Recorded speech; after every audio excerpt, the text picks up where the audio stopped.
विफाकी वज़ीर खजाना शौकत तरीन आइंदा माली साल का 8,487 अरब रुपए का बजट पेश कर दिया।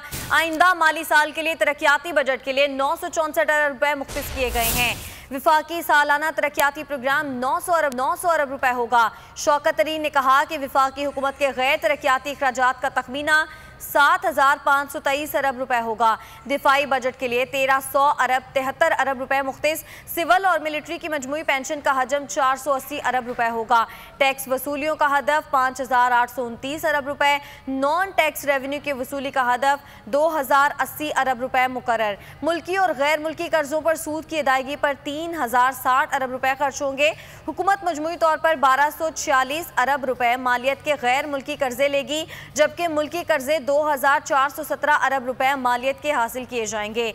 आलमी मालियाती इदारों से 369 अरब रुपए हासिल किए जाएंगे।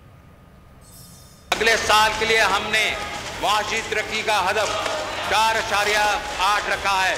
मुझे उम्मीद है कि जो हम इस बजट में जो इक़दाम कर रहे हैं ये इससे भी ज़्यादा होगा। ये बजट तरक्याती बजट है, ये तरक्की का पेशखाना साबित होगा।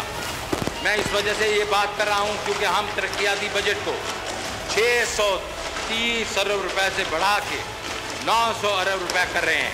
अगले साल के लिए हमने मुआशी तरक्की का हदफ 4.8 रखा है। मुल्क में टैक्सों की वसूली 4,000 अरब रुपए की नफसियाती हद पूरी कर चुकी है।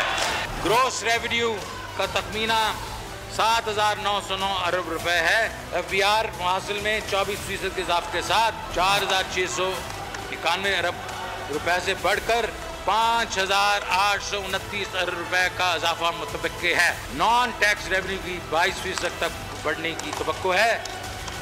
वफाकी टैक्सों में सूबे का हिस्सा गुज़श्ता साल 2,704 अरब रुपए से बढ़कर 3,411 अरब रुपए रहेगा।